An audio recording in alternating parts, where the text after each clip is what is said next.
On June 11, 2010, the eyes of the world turned to Johannesburg. For the first time, a World Cup was being held on the African continent, and the opening match arrived with significant historical weight.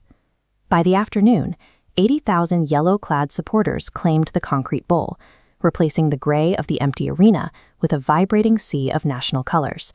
And then there was the noise. Thousands of plastic horns, called vuvuzelas, created a continuous, heavy swarm of sound. It was an audio backdrop that gave this tournament its distinct identity before a single ball was even kicked. Stepping into that noise were two very different sides. The South African squad, Bafana Bafana, relied on the energy of the home crowd, while the Mexicans arrived with a roster of deeply experienced, battle-tested veterans. The moment the referee blew the opening whistle, the festival atmosphere shifted. The reality of the competition took hold, and South Africa immediately found themselves retreating under a focused Mexican attack. Mexico didn't ease into the game. They pushed their lines high up the pitch from the first second, pressing aggressively and forcing the hosts into their own defensive third. Leading that charge was Giovanni dos Santos. Wearing the number 10 shirt, the forward was a constant disruptive force, drifting into pockets of space and testing the defense with early, dangerous balls into the box. This diagram maps out the early tactical imbalance. You can see a clear pattern here. Mexico repeatedly overloaded South Africa's left side, creating 2-on-1 matchups to pry open shooting lanes for Dos Santos and Franco. With the defense exposed, everything fell to Itumeleng Khune. The goalkeeper kept the match level with reflex saves, using his outstretched arms and legs to deny a point-blank effort from Guillermo Franco. For the first 30 minutes, the hosts were outplayed. They survived the onslaught not through a tactical adjustment, but through the singular performance of their goalkeeper and the physical desperation of their back line. But soccer matches have a rhythm. Because Mexico failed to convert early dominance into a lead, their intensity began to dip, and visible frustration started creeping into their play. That drop in pressure gave South Africa room to work. They finally began linking passes together in the midfield, moving the ball into the Mexican half, and earning their first sustained spells of possession. The crowd sensed the change.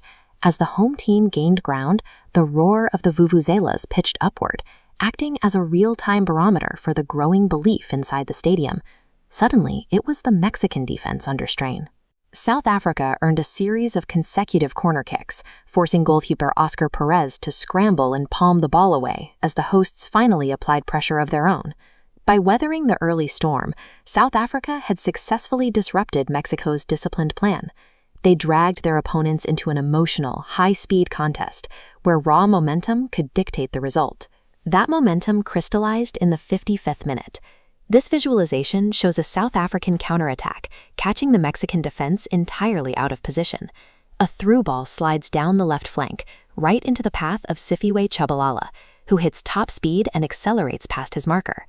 This diagram illustrates the technical precision required for the finish. Running at full sprint, Tshabalala strikes the ball crossbody from an acute angle, generating enough velocity to find the far top corner, a spot Oscar Perez simply couldn't reach.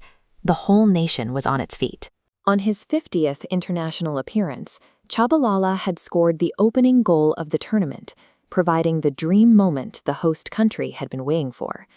In a single movement, Tshabalala had converted a pressurized debut into a national celebration. He took the chance perfectly, marking his milestone cap with the greatest goal of his career and giving South Africa a 1-0 lead. But the lead was fragile. Instinctively, the South African players dropped deep to protect the advantage, which allowed Mexico to regain control of the midfield. Mexico responded with patience. They brought on fresh attackers from the bench, including Andres Guardado and Javier Hernandez, to exploit the tired legs of the South African defenders. In the 79th minute, the tactical discipline of the home side finally fractured. This overhead view shows the defensive line collapsing toward the center to track the ball, leaving the far post completely unguarded as the cross comes in. With 3 Mexican players standing unmarked in the box, 31-year-old veteran Rafael Marquez has all the time he needs. He settles the ball and side-foots the equalizer past Khune, quieting the crowd. After fighting to gain the lead, the host nation was pulled back by a single moment of veteran clinical execution. Mexico's experience had allowed them to find the one opening they needed to level the score. Even with their energy depleted, South Africa refused to settle for the tie. In the final minute of regulation, they launched one last desperate ball up the pitch. Striker Kutlego Mfela used his pure pace to break free of the defense. He beat the keeper and struck his shot well, only to watch the ball agonizingly hit the upright post and bounce clear. A collective exhale of disappointment echoed through the stadium. Moments later, the referee blew the final whistle on a 1-1 draw. In 90 minutes, the stadium had moved from the noise of the opening ceremony to absolute euphoria, only to end in the silence of a missed final chance. South Africa didn't get the opening victory they wanted, but the match proved that the 2010 World Cup would be defined by this kind of chaotic, high-stakes drama.